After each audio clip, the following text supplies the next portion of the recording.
Hello,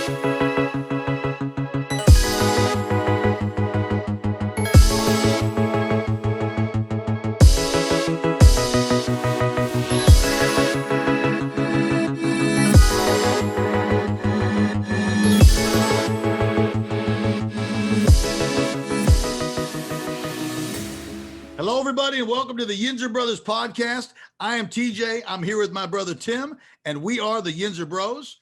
Today, we've got a very special podcast as we break down the Steelers-Eagles matchup happening this Sunday at Heinz Field in front of 5,500 mighty fans. Should be 5,500. Should be an amazing game. Can't wait. We also have a very special guest with us today, the voice of the Eagles, Mr. Derrek Gunn. Derrek, it's great to have you with us today. He's going to help us to break down the game and give us some insight on the Eagles for their game this week. So, Derrek, welcome. Thank you guys for having me. It is great to have you with us. And I got to tell you this, you are our first official Yinzer Brothers guest.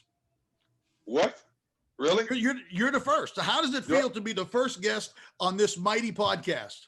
First thing I want to know is, are there any gifts involved in this? Money, car, jewelry? We'll see if we can scrape up a T-shirt, maybe a Yinzer Brothers T-shirt.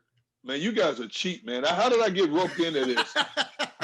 You have no idea. Who set me up for this? You got no idea, brother. It's. I'm glad I'm a part of history. You are. Who knows? Wherever this may go, you don't know. This could be a special occasion. I don't know. I have a diaper pail full of stuff I can send you. No, man. Sure. No. Okay.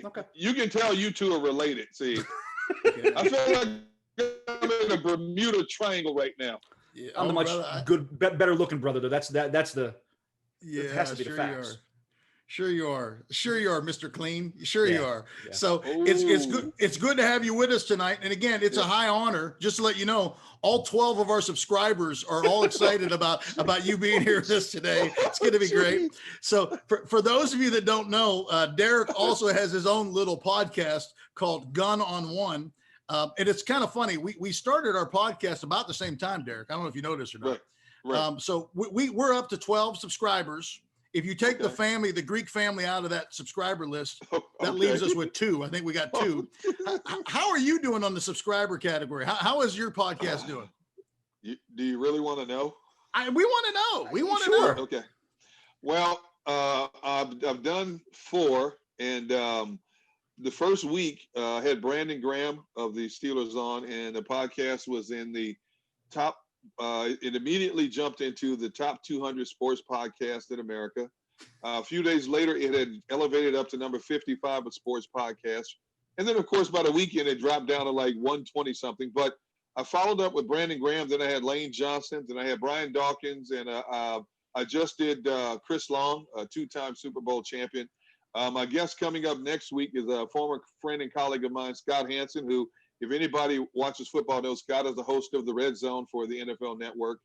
So I've got a lot of great guests coming up. And Pastor, I didn't mean to step on your parade, but you asked, and I've got some incredible guests coming up. Troy Vincent, who is the Vice President of Operations for the NFL, is a good friend of mine. DJ Jazzy Jeff, remember the old show Fresh Prince of Bel-Air? He's going to be on as well. Seth Joyner will be on. Ron Jaworski. So I'm just letting you know, by the grace of God, everything is going well so far. Can you throw us like a garbage man in Philly or something? Something, Derrek. Anything? Can you throw us a bone? Anything? Hey, your brother made me answer the question. I'm just trying to be honest here. You got Jazzy Jeff coming on? Oh, That's amazing. Well, he used to be a neighbor of mine in my development I live in. He lived 8 doors down from me, and we got to know each other, and he helped my son out with a lot of music tips. And he now lives about a fourth of a mile down the road. He moved into a much bigger house, and we still text back and forth. He is a diehard Philadelphia sports fan. And, when I would cover games over the last couple of years, he would text me. He travels 156 days a year around the globe, DJing major events across the globe. And I'm like, where are you now? I'm in the Netherlands. I'm in Greece. I'm in Jamaica. I'm like, what time is it there? Oh, 5, 6 in the morning. Why are you texting me while I'm watching the game?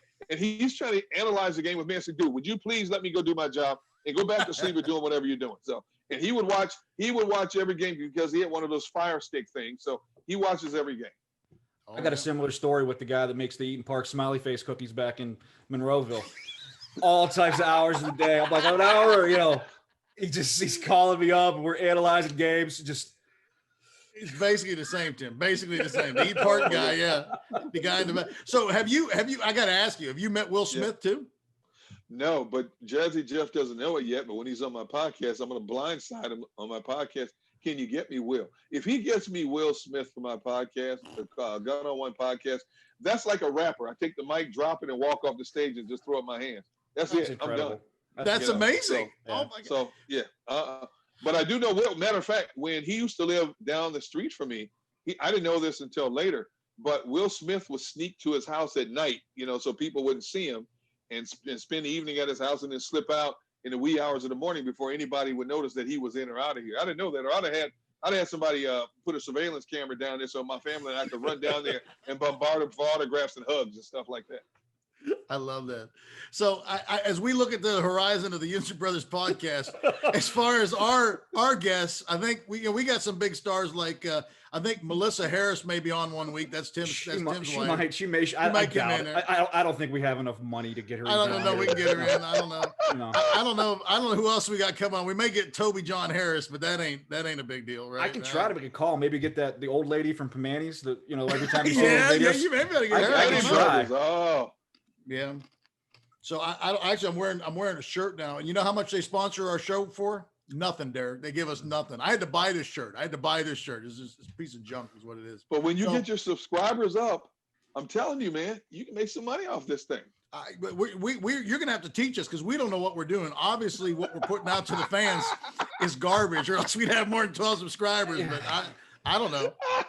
Actually, it's funny. Me and Tim were talking about. They were doing some of the analytical stuff, and they were talking about all these downloads, and I'm thinking, well, that ain't bad. We had like 150 and all this stuff, and then they told me, well, that's all for all time. That wasn't like this week or this day or whatever it was. So really, if you break it down, we got like 12. Wow. Actually, we probably got like 11. But that's another story. We're gonna get better at that. So for those of you that happen to be watching us in Pittsburgh because you stumbled upon the Yinzer Brother podcast because you were trying to go somewhere else, you might remember Derek from back in the Pittsburgh days. Derek was also in Pittsburgh were you there for about a decade? 10 years I was there. Yep. Worked for WPXI, NBC in Pittsburgh for 10 years. Sure did. Do you remember what years were you there? I was 1987 to 97. Oh, so Tim, he just missed the tail end of your glory days in football. No. I graduated in 98. So he was. Yeah, he's like your junior years. I played. I was good. I was an all conference my junior year. It wasn't a slug. Golly. Yeah, I'm not saying you were a slug.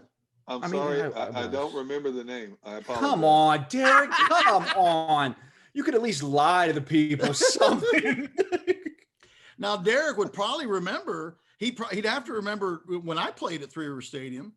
Right? Here we go. Oh, I'm just telling you. It's just the facts. Go in '87. Wasn't that back when? Oh, you mean high school? I thought you meant. I thought that was back in the day when the Steelers and Eagles combined and were called the Beagles. I agree. Or the Steagles. I agree. The Steagles. That's a long time ago. So we played. We played actually in 80. What was it? 87. We played North Hills High School. Like you don't know the year. I was there. I played. I got a ring, baby. I'm in the Hall of Fame with the team. Hey, I'm on the wall. That's all that matters. Like I made this statement the other day. There's a lot of people in the Hall of Fame have the championship rings. They work in the back offices of the facilities. A lot of people. Okay. That's okay. A ring is a ring, baby. A ring's a ring. So Derek, in all those years you were there, give us like one or two of your what are some of your memories back there when you were in the Pittsburgh area? You remember anything just specific from the sports at all? Number 10, the Gators? I remember covering that Steelers Super Bowl, the 96 Super Bowl, when they played the Cowboys. Neil O'Donnell was a quarterback, and he served up to 2 interceptions. And, of course, I've known Neil for a long time, and he's still a little bit bitter about that because he felt the organization, when fans came down on him and blamed him for that loss, the organization he felt didn't step up and defend him in that situation. When you look at the tape, the receivers ran the wrong routes. but yet he took the brunt of the blame for that. Bubby Brister was always a fan favorite of mine when I cover the Steelers there. Man, I tell you, I really enjoyed that team when Rod Woodson was on one side. You had Carnell Lake in the secondary, and the linebackers. Oh my goodness, Levon Kirkland, Greg Lloyd, Kevin Green, Chad Brown, Mr. Snake Man himself. What an incredible foursome of linebackers that was. I remember covering Don Yanessa when he was at Aliquippa, and of course the big stink was when he left and went to Baldwin, that they were going to pay a high school football coach that much money just to coach high school football. But in terms of just living there, 2 of my 3 kids were born in Pittsburgh. My oldest was born in my hometown, Milwaukee. The other 2 are a couple of Yinzers, unfortunately. Yeah. But we broke them of all that. We broke them of those habits. Matter of fact, my ultimate favorite story is when we first moved to Pittsburgh in '87, my oldest daughter was barely 2 weeks old, and the station I worked for, WPXI, gave us a bunch of Welcome to Pittsburgh books to get you familiar with the city, the culture. And one of the books was a glossy back book that said Pittsburghese sayings. So my wife and I are sitting there and we're just laughing because we're thinking there's nobody on the planet who talks like this. So a few days later, we go to Station Square just to walk around. And I'll be doggone if we didn't hear the whole book in about an hour. And and I told my wife, I said, where in the world are we? Rad up, radiator, my bum hurts. Yeah, where Yin's from? First time somebody asked me where Yin's from, I said, huh? What? Yin's? What? Where are you? And then he tried to correct himself. Where are Ewins from? I'm like, huh? It doesn't get better. It doesn't get any better. I'm like, what the heck did I just agree to do here? So, but it was great. Just going up to Mount Washington and looking out down at Point State Park, the Three Rivers Stadium, the Passion. I had a chance to cover the Penguins back-to-back Stanley Cup when they had what I would always refer to as, you remember the Lakers of the 80s when they had Magic Johnson and all these guys, they were just up and down the court. To me, that Penguins team of the early 90s was like, I would refer to them as the Lakers on skate. You had Mario Lemieux, Jaromir Jagr, Ron Francis, Alf Samuelson, all. I mean, it was crazy how they go up and down the ice and just scored well. So I have a lot of fond memories, a lot of great friends that I made in Pittsburgh. That's cool, man. That's great. That's a good perspective coming in from a different place. So I got to ask you one question here, man, with all that stuff. So you see these professional athletes, you look at a guy like Bubby Brister. When you looked at Bubby, were you like, this guy's going to be the next Joe Montana? Or you like, Bubby, hang on as long as you can? I would definitely the latter. And I will couple that by saying, how in the world did this guy escape the mental institution? Because some of the things he was saying and do, he's from Louisiana, and, you needed subtitles to understand half of what he was saying anyway. But I'll tell you what, you talk about a character, and you couldn't help but laugh at everything he said because you just never knew what was going to come out of his mouth. But I tell you what, though, he was tough as nails. He may not have been the best quarterback, best athlete, but I tell you what, it was like those old Freddy Krueger and Jason movies. Just when you thought you got rid of him, he bounced back somewhere again. He was one of the toughest players I've ever covered in my 41-year career in broadcasting. Yeah, he was tough. I remember he left us, and I think he went to Chicago, didn't he? He was in Chicago for a little bit. Yeah. Yeah. We sent Chicago everybody, right? That's where the Steeler players go to die. He sent us Chicago. Whoa. Hey, we brought Mike Tomczak from Chicago too. Remember Mike Tomczak? Did. Absolutely. How he got into the league is beyond me, but that's another story. The double agent. We called him the double agent in Pittsburgh because you never knew when he was just going to chuck a ball to somebody else. He was rough. So now we got a game coming up this Sunday. We got the Steelers and the Eagles. It's a great matchup. Obviously, you've been looking at the Eagles, and I think I can say this. I live in Eagle country right now. The season has not unfolded the way the Eagles probably anticipated that it would. No. So what is some of your take on the Eagles so far? How are they looking? Obviously they've had a lot of injuries, but give us a little take on the Eagles. I think the biggest demise so far for the Eagles has been the multitude of injuries they had coming out of training camp. And of course, people were shocked and embarrassed by how they lost to that Washington football team, the first game of the season. Nobody expected that. Then, of course, they go and get blasted by the Rams, and then they barely tie a Cincinnati team. So 2 of their first 3 games were against 2 teams that everybody projected to finish near the bottom or at the bottom of their divisions. And so they finally get a ray of hope. They turn it around, and they beat a San Francisco team that's even more decimated by injuries than they are. But the bottom line is got to win. And lo and behold, They get one win, and all of a sudden they're 1-2-1. It propels them to the top of the NFC East. That's how trash the NFC East is right now. I've said it on paper, and I still believe this, that Dallas is by far the best team talent-wise up and down that roster they have. They just can't put it together on defense. But aren't they like that every year, Derek? I mean, it's no, because last year their defense really bailed them out in a lot of ways, even though they didn't make the playoffs. Yeah. Their defense was legit. The fact that the Dallas defense is predicated on their linebackers. Yeah. I mean, when they're healthy, Dallas has, to me, if not the best, one of the top 3 best linebacking corps in the National Football League. But they already lost Sean Lee. Mm-hmm. Leighton Vander Esch is out with a broken collarbone, and that kid's a stud. Mm-hmm. You know, Jalen Smith is out there, but the linebacking corps can't hold up its own. You know, they got Gerald McCoy in the trenches, DeMarcus Lawrence in the trenches, Dontari Poe, who they got from Kansas City. The back end, 3/4 of the back end are return guys. They drafted Trayvon Diggs out of Alabama as well. So they have everything you need. And the offensive weapons they have, this kid, CeeDee Lamb, is flat out scary. And you couple him with Amari Cooper and Michael Gallup and Zeke in the backfield, you know, they can score 38 points a game. The problem is they've been giving up 48 points a game. So from a Philadelphia perspective, because people here hate the Dallas Cowboys, I hope the Cowboys go 1-15. I don't care if they ever win another game. So. That's true. That's true. I'm it the is same a crazy way, division. though, too, Derek. Yeah. Hey, you know, Dallas is probably the most hated team in Philadelphia fan base. Oh, yeah. I still feel that anytime Dallas loses, like in the World Series when they steal a base, you get a taco. Yeah. That should happen every time Dallas loses. Everybody in America should get a taco. I agree with you. I agree with you. It's just now from Taco Bell, please. I don't want to talk about Taco Bell right now. I got you. we need like a real talk. Yeah, you're right. Your division is not very strong, but hey, that means everything's wide open, right? Mm-hmm. Absolutely, no question about it. And the Eagles, of course, have the Steelers on the road coming up this week. They go back home next week. They have Baltimore at home. Then they get the Giants. Then their first meeting with Dallas. And then they have an even tougher schedule later in the season between November and December. They have to face in consecutive weeks. They have to face Russell Wilson, Aaron Rodgers, and Drew Brees. I wouldn't wish that on anybody. So, you know, we're going to find out. But if they can just hold on, and I do believe at this point, if it keeps going like this, 8-8 could win the NFC East. If they can hold on, they're going to get some bodies back that will really help them. And I think they're going to be right there at the end, slugging it out tooth and nail with Dallas for the divisional title. Mm-hmm.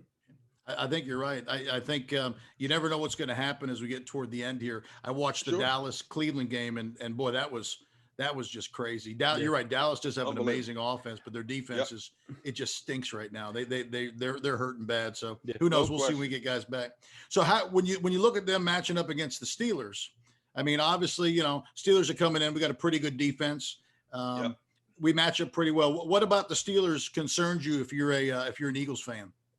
They better be concerned with that linebacking core. 3 of the 4 linebackers, they started first-round picks. You know, I don't have to tell you guys, Bud Dupree, T.J. Watt, you know, those guys, Devin Bush, phenomenal young talent. They're coming after Carson Wentz, no question about it. The fact that Roethlisberger, when he quarterbacks that team, it's a much different offense when he's back there. He might be old as dirt, but he still knows how to feel that pressure, that unseen pressure, and he knows how to slide. When a protection's sliding one way, he knows how to slide away from that pressure and buy some time for, you know, Juju Smith-Schuster to get away and some of his other weapons. They have a good running game. But the biggest question to me about the Steelers right now is how good are they? They're 3-0, but their 3 wins have come against 3 teams that are combined 1-11. You know, so are the Steelers that good? Is it an illusion right now? I tell you what, the Eagles' defensive front is going to get after Roethlisberger. They have 13 quarterback sacks in the last 2 games. So they're going to get after him. If the Eagles' defense can keep them in the game, and if Doug Peterson doesn't do something stupid like make Carson Wentz stay between the tackles and allow that man to get outside the pocket and use his athleticism, that game's going to come down to whoever has the ball last.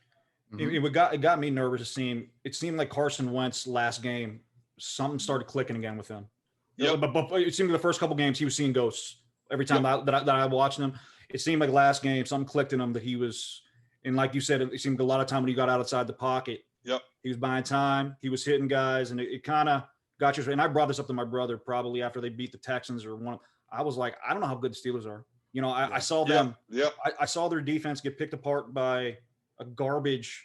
I'm gonna say garbage, but a Denver quarterback that was a backup. I saw Deshaun Watson's a different monster. He's a different beast. They played him totally different from the first half to the second half. Sure. I mean, I don't know how good they actually are, and I do think I'm a little nervous this bye week that they got. It seemed like the offense was starting to get kind of chugging a little bit. That bye week may hurt them a little bit when it just comes to their offense. Seemed like it was starting to hit another gear, especially in that second half against the Texans a little bit. So I'm a little bit nervous if they come out rusty against Philly, having that week off, especially that defensive line Philly has is and they come at you in waves. It's they come at you in waves. So that's they're deep too. That rotation is incredibly deep. They'll keep pressure on the whole time. You're right. Mm-hmm. Now, well, so what do you? I'm sorry, Vinny Curry is still out for a while. He's part of that defensive rotation, and that's hurt. Javon Hargrave, who you guys have there in Pittsburgh, awesome. He's now starting to get his feet wet in the scheme, and he's really picking up to go along with Fletcher Cox, who is a beast at defensive tackle. And then you've got Malik Jackson and my guy Brandon Graham coming off the edges, and Derek Barnett, who is a first-round pick for them as well. So Big Ben's going to get his work cut out for him this Sunday. Yeah. So let me ask you a question. When you're talking about their defense too, I mean, obviously, linebackers, I wouldn't consider them, that's a weak point right now. Injuries and stuff, given, and even the D-backs, are they getting anybody back, back there to kind of strengthen up what's going on the back end, or are they still struggling? Well, they just lost another one of their linebackers. TJ Edwards is now out for a while. They lost another one of their best special team players. Rudy Ford is out. Darius Slay has been everything that he's been billed to be since the Eagles brought him in from Detroit. He is definitely a shutdown corner. I'd be shocked if he's not following Schuster around the whole game. The other three back there, they're veterans. You have Rodney McLeod, who's been here for a while. Jalen Mills, who was a cornerback, he broke into the NFL as a cornerback. They moved him to safety this year. Now he's back at cornerback because Avonte Maddox, their other starting corner, is out for a while as well. He hasn't come off IR yet. So as far as the Eagles linebackers go, us three, you, me, and your brother could play linebacker better than the Eagles linebacker. Four plays. What George Kittle did to the linebackers and their secondary last Sunday was downright embarrassing. But Kittle does that to everybody. He does. But I don't know if the linebackers could hold us if we ran skinny post drag routes or quick out patterns. That's how bad the linebacking core. For whatever reason, this organization does not put a premium on linebackers. And if Howie Roseman, the general manager in this organization, ever wanted to understand what it's like to have linebackers and what they mean to a defense, he better closely watch the Steelers game Sunday, because Pittsburgh has been linebacker you even way back before I came to Pittsburgh and covered the team. You go back to the days of Lambert and Ham and all those guys. My goodness. So it's always been linebacker you. They do a great job of finding linebackers and building a defense around the middle of their defense. Well, Derek, let me ask you, because I know last week watching the Philly game, I saw Slay go out at some point. Is he banged up at all? I mean, I saw the practice. I saw that he practiced, but I did see him last game at some point go out. I thought he got banged up with a knee or something of the sort. So he's looking on tap to actually play this week then? No question. He got cut block on a play. It was a bubble screen that who's the young kid, Brian Ayuk, the kid from Arizona State, scored on. He got cut block, and people here were screaming, "Dirty play, dirty play." No, it's not. It's a legal play. So he said he felt something in his knee, but he came back and finished the game. So he's definitely playing in this game, and that's huge for a defense to be on the front four. It's not just a job; it's an adventure. See, I would be kind of curious if he actually is going to shadow Juju, or if he's going to shadow Devontae. I'm speaking his name. My gosh, what's our other Johnson? Guy? Johnson. Because to me, I love Juju. Don't get me wrong. Right. I still think he's a solid number two. He's a solid number two. Johnson to me, you watch him, he has the potential to be a superstar in this league just because of his footwork, his quickness. Right. He has a little bit of flavor. I don't want to compare him to anybody as AB. And that's where I'm kind of curious. And it seems like, too, when he's playing, that offense is different from when he's not playing, because they don't have all the receivers. Like I said, Steelers, I think, are university of whatnot when they're drafting wide receivers. They draft receivers better than any team in the league. I don't see anybody besides him, Deontay Johnson, be able to get their own separation. So I'd be kind of curious to see if Slay actually shadows him instead of Juju.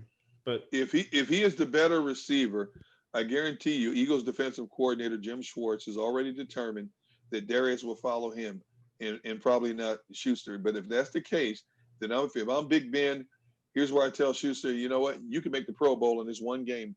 So be ready because we'll be looking for you because there's some holes in that secondary. Yeah, there are. So what's your key to victory, you think, if you're the Eagles? What are a couple of things that you got to target against the Steelers? Ball control. Keep the ball away from Big Ben. Don't abandon the running game. Doug Peterson loves to abandon the running game for whatever reason. You've got a young stud in Miles Sanders. You do. Who is a home run threat every time he touches the football. Don't just run him between the tackles. Put him out in the slot. And every now and then, they'll line him up in the slot.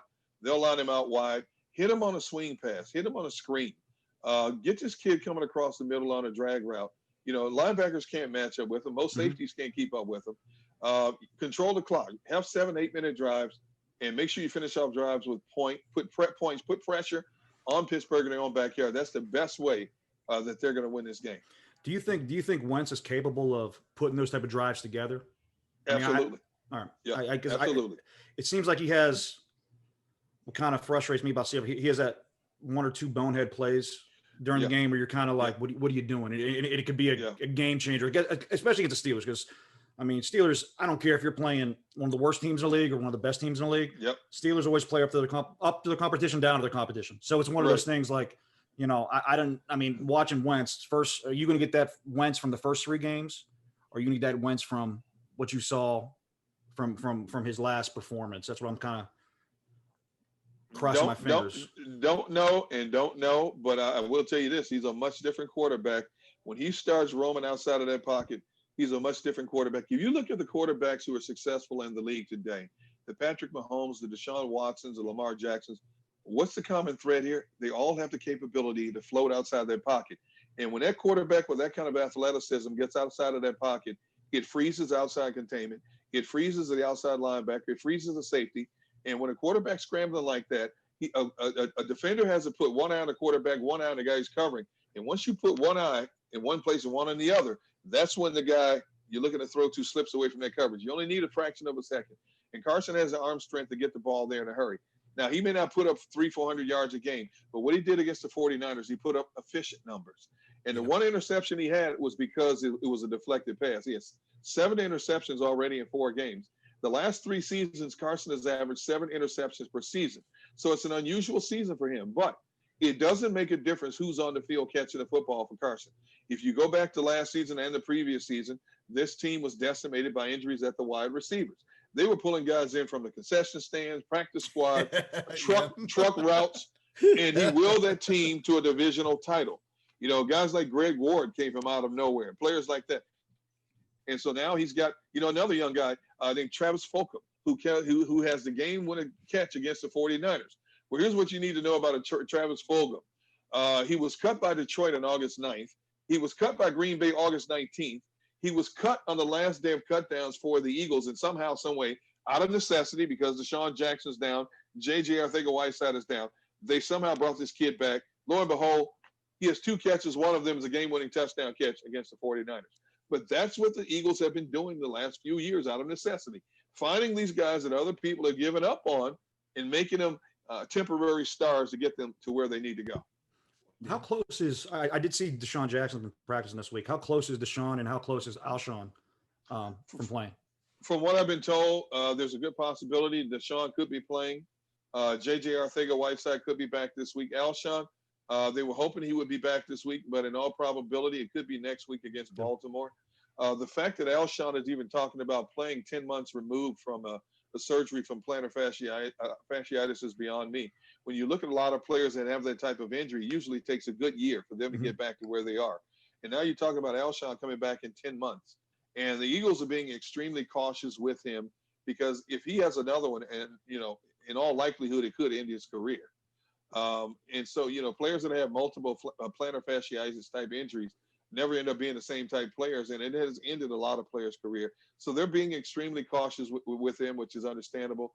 But everything I've heard indications toward him is he's getting better and better every week to the point now they're talking about activating him. So how, in your opinion, how much is that hurting Ertz not having to. I mean, it's obviously having two great receivers on the outside like that. It's going to hurt Ertz. I mean, it's because you see him being a huge factor in this game.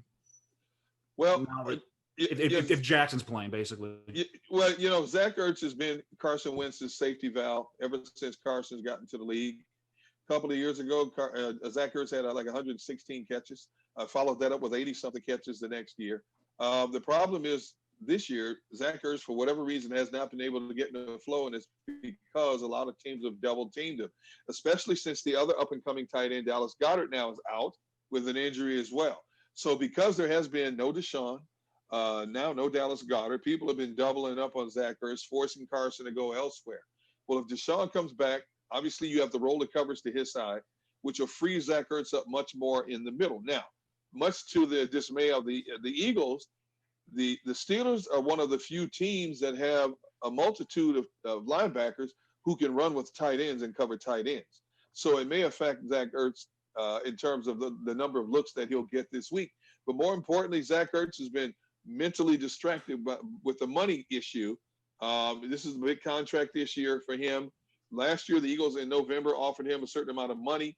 Then we got word that either before the season started or right after the season started, they offered him less guaranteed money, not more, less guaranteed money. And so he's been ticked off about that. Now, Zach is a consummate professional. I know him well. He's not going to say anything about the money issue, and he's been deflecting any questions about it. But from a professional athlete standpoint, you know how these guys are nowadays. If they don't get their money, most of them, they're putting stuff out there on Twitter, trade me. I don't want to be here. That's not Zach Ertz, but it's got to affect him to a certain degree. But see, the Eagles are handcuffed right now because after this season, they are $90 million over the cap. Right now, they have about $12 million in cap space. So they have some significant personnel decisions to make after this one. And Zach Ertz could be one of those cap casualties where he's going to have to go somewhere else and play. But there are a lot of good players that are playing for the Philadelphia Eagles right now that probably won't be here. And guys like Carson Wentz and Fletcher Cox are going to have to restructure their contracts moving forward. I think the Steelers are kind of in the same situation going next year as them. So you're either gonna have to extend Ben, which scares the living daylights out of me, or you're gonna have to, because TJ Watt next year will be the highest paid defensive player in the league. You got to sign him. Yeah, you do. And then give him his money. Yeah. To me, it's one of those things where like I keep harking. Juju, this is his last year as a Steeler. It just is. Unless he's going to take a ridiculously hometown discount, there's no way. There's no way you can pay him 15, 16 million a year, which he's probably going to get in the open market. There's just no way. Like I said, I think the teams are kind of similar. A lot of these players that you're seeing on both sides of the ball are not going to be with those teams next year. Yeah, I agree. You can find another Juju because speed wide receivers are a dime a dozen now. They're even getting them from the Canadian League now. So you can either get one in the draft or you can pick one up in free agency. You can wait until the feeding frenzy in free agency is over the first couple of days and still get a quality pass catcher 4 or 5 days later once all the big money being thrown out subsides. When you're talking about an impact linebacker like a TJ Watt, those are not dime a dozen. And so there's a premium. Now, I understand, Steelers are loaded with linebackers, but there's a reason why he's one of the best in the game at what he does right now. And the Steelers have already recognized that. They're going to have to find a way to keep this young man, or they may have to spend another first-round pick next year on another linebacker, which I'm sure they don't want to do. Well, you don't want to break up a trio like that right now. And if they can find a way to do it, they will. Well, I know the rookie that they drafted in the third round, Highsmith. They're pretty high on him. I'm thinking he's going to hopefully slide into Bud's, because they're not going to be able to keep Bud either. I mean, he's going to break the bank next year. I mean, God bless him. He's having a past 2 years, made his money, did his thing better on himself. I think he's going to they can't sign him. So like you said, it wouldn't shock me if the Steelers, they may take that first round outside linebackers. That's what the defense is built on. But I can also see them spending that draft pick on a corner because Joe Hayden's he's getting older. He's getting old. And to me, there's one guy I would love to replace in that defense. And if you talk to Carson Wentz, just tell him don't throw towards 34 because 34 stinks. That's why I don't throw it towards 34 is there's always, as a Steeler fan, there's always one guy that every Yinzer goes, that's my guy for the year. Yep. Terrell Edmonds has been that guy for me for probably 3 years. I just draft night when they draft him, I thought they drafted him too high. I thought he was a 3rd, 4th round talent. He was. And we got him as a first rounder though, baby. I always say I think they mixed up on the Edmonds brothers. They just kind of they thought they were drafting the Edmonds brother from Buffalo, and they were like, oh crap, he's already gone. We got the wrong one. Again, so to me, it's one of those things. But the Steelers defense is so good. Yeah. I mean, he could probably start at majority of other teams. You look at that and you're like, that's the one weakness. Because the defense in general is so good. So it's kind of like, I just get petrified when you say Zach Ertz and I keep thinking of Terrell Edmonds in my head, and I keep seeing holes in every.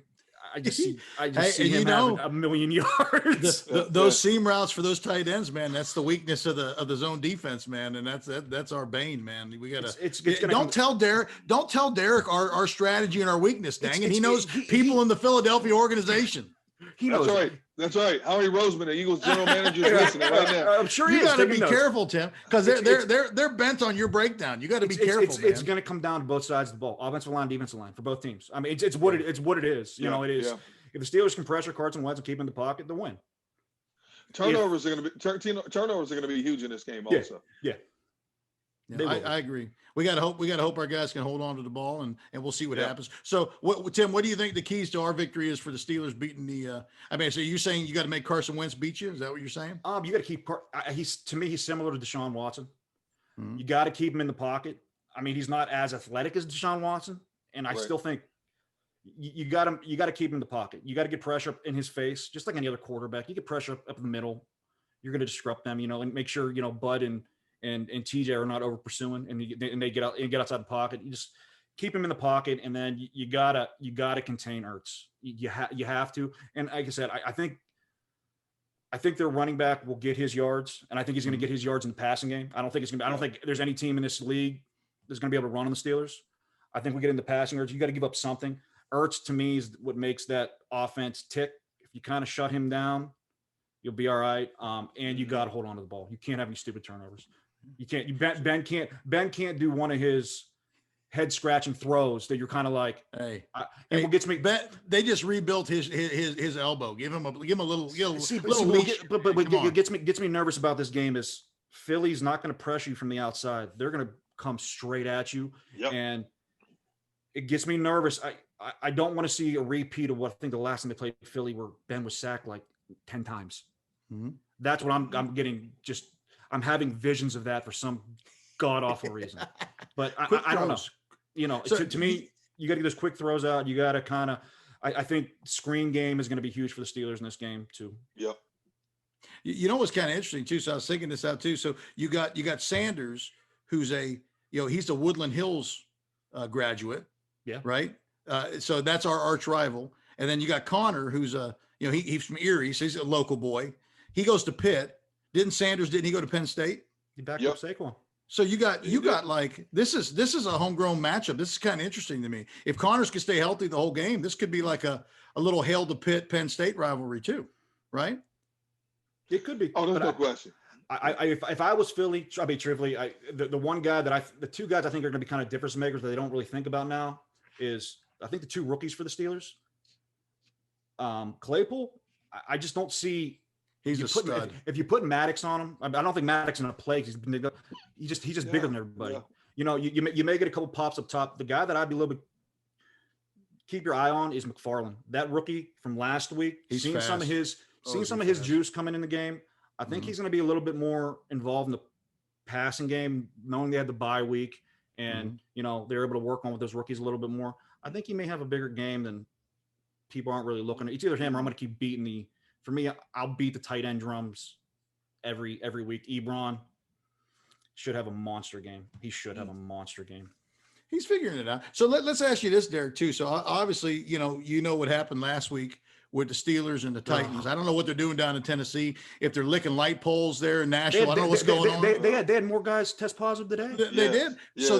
So they take our bye away. Basically, we're playing 13 straight games now. Yep. And now I'm hearing that they may just actually cancel one of the games give somebody it's against the Titans. What's your takeaway on COVID and how it's impacting the game? Do you think it's going to impact the rest of the season? I mean, what do you think it's going to look like? I think now that we're starting to venture into the cold flu / COVID season, I think we're going to have more cases. As I've said on a number of shows that I've been on in September and October, first of all, I applaud the NFL for what they've done up to this point. When you consider that you go to training camp with 80 to 90 guys, 20 to 30 coaches, other front office essential personnel, and they're in close proximity 5, 6, 7 days a week. And when the season started, they had less than 1% of players that had tested positive for COVID. That is phenomenal in terms of how they prepared themselves to get ready for what's to come. And even as we now sit here going into week number 5, the Titans are a team that has gotten hit hard by this, but teams in general have not gotten hit hard by this yet. So the NFL has really done a great job in terms of clamping down and trying to negate a potential outbreak of COVID. I think, since we've been learning what COVID is all about, since this country has been shut down since March, I don't think you can avoid it extensively. I think when you talk about playing this game now, and now that teams have been given a green light to allow fans back in the stands, and Miami, which was one of the hotbeds for COVID, is talking about putting 65,000 people in the seats, which is ludicrous at this point. I think it's going to escalate. How much remains to be seen. I just hope that the season is not stopped or shut down, because people, let's face it, if there's one fabric in America that people feed on, it's sports. Yeah. We missed the NBA playoffs. We missed opening day of baseball season. We missed OTAs and training camp for football. These are things that were family traditions to watch and to attend. And we had never seen anything like this in our country before. We missed going to the movie theater, going to a concert with a family member or friends or by yourself. So people are hungry for entertainment. And let's face it, football is the richest sports conglomerate on the planet. It is the biggest money maker for sports on the planet. People crave football, if for nothing else, because unlike the other sports, it's once a week. You get in a feeding frenzy for 6 days, and then your gladiators get ready to take the field. And you're either going to be beating your chest pridefully, or your whole week is going to be depression filled. So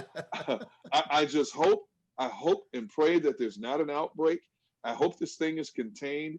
I hate the fact that Tennessee has to go through this, and there's talk now that the Titans may not even play this Sunday because of the outbreak that they're having now, which means another team can't play, and it'll force another team to shorten their schedule and maybe miss a bye week just to get games in. But right now, it is what it is, and hopefully the league can stay on top of it with the medical staffs and stuff. Let me ask you a question though. On the Tennessee side, though, too, is, I mean, you're hearing stuff every day. You're reading more and more stuff about what happened in Tennessee, especially when you hear something, a report coming out of, they took a group of players after they were told by the NFL to quarantine, and they went and had a separate practice at a field somewhere. I mean, you have to get to a point in time where you're not seeing this outbreak at all these other facilities. Is there a point in time where you got to point the thumb back at Tennessee and say, hey, you had the outbreak and you got to punish them? I mean, because you had a little bit of this in New England. And it seemed like, you had Cam and you had Gilmore test, and they're fine. They kind of get tamed. With these guys, you're talking, it seems like some type of protocols in Tennessee weren't followed for this to be spreading like wildfire. And then, like I said, you hear, being a Steeler fan, you hear them, well, they gathered after they were told by the NFL not to at a practice. It drives you crazy because you're going, man, I'm supposed to have this bye week at week 8, middle of the season, when you're banged up, and now the bye's gone, and you hate to point the fingers. We're going, Tennessee, something doesn't look right on your side. We're suffering, and we're going to have to go through a stretch of playing Tennessee, Baltimore, Dallas, back to back to back. And then knowing Baltimore gets their bye moved up to the week before they play the Steelers, that game could be for a seed, a division title. And it just, to me, there has to be something that Tennessee has to be called to the carpet on this somehow, some way. I know, I mean, I think, like you said, it's going to get worse as as the weather gets worse. But I Mm-hmm. think other teams are finding ways to kind of put the clamps on it when it happens.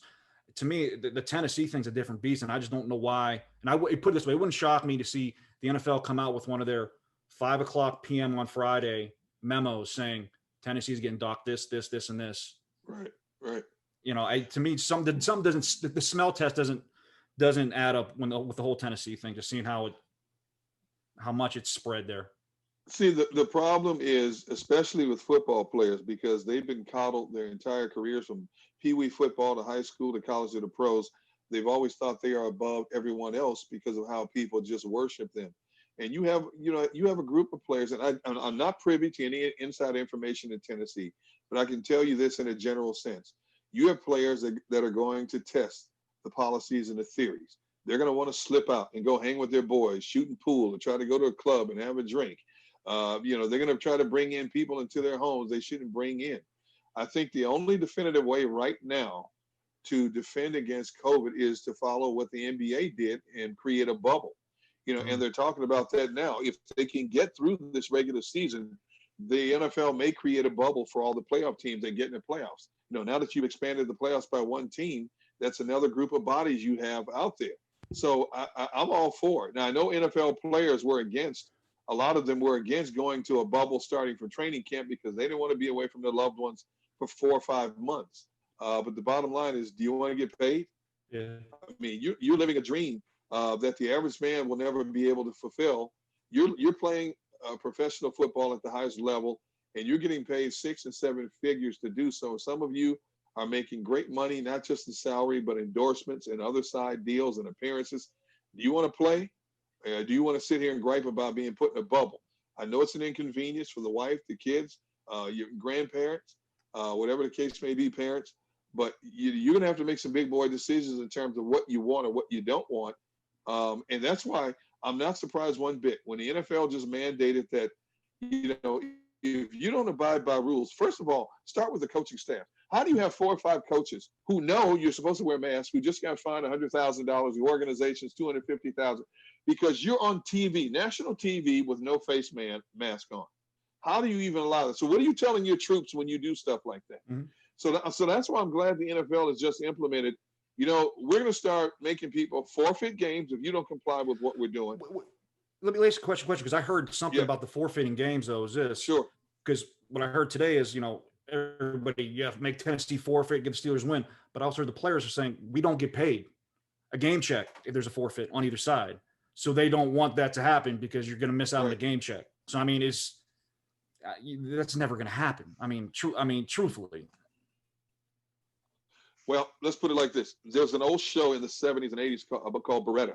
And the theme song was, "Don't do the crime if you don't want to do the time." And so, if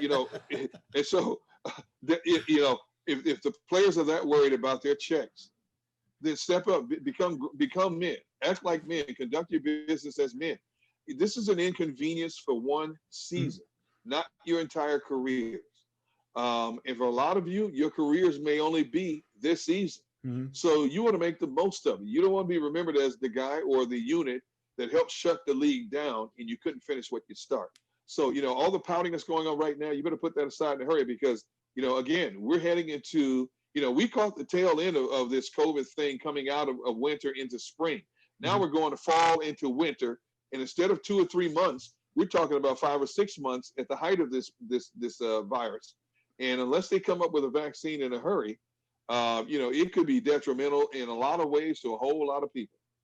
See, like I told you the last podcast, TJ, I've been in my house for 8 months and I don't make NFL money. They can sacrifice for, I mean, you can, it's a truth. Exactly. It's seriously, exactly. I feel like I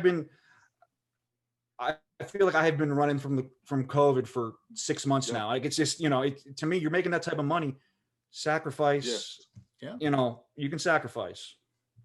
I agree, and I'm with Derrek too. I think if you do the crime, you do the time. So if they got to forfeit games, they forfeit games. And you know what, Tennessee, I'm sorry, it is what it is. Maybe they work out a deal to where if it's not the Steelers or these other guys' faults, maybe they sweeten their pot a little bit, but say Tennessee, you got to figure this out because obviously there's a problem down there. Right. If they give Buffalo the win and they make the Steelers play Tennessee, I may drive to the league office in New York and just set them on fire. I don't see how they could do that. I think if they do that, they got to reset everything back the way that it was. If you want to see a million Yinzers at the NFL office with pitchforks and throwing slingshots and Kansas Iron City beer, and the Manny Brother sandwiches up against the window.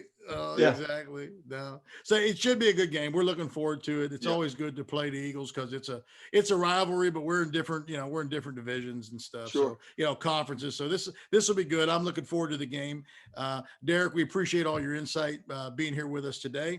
For those of you that are listening or watching, don't forget, if you got any questions or comments, you can email us at yinzerbros@gmail.com. Again, yinzerbros@gmail.com. If you're lucky, you may get picked to be part of, from the Yinzer mailbag. We may share your story, your comments on the air. I can't express enough what a high privilege that is to be part of the Yinzer mailbag. That's just me.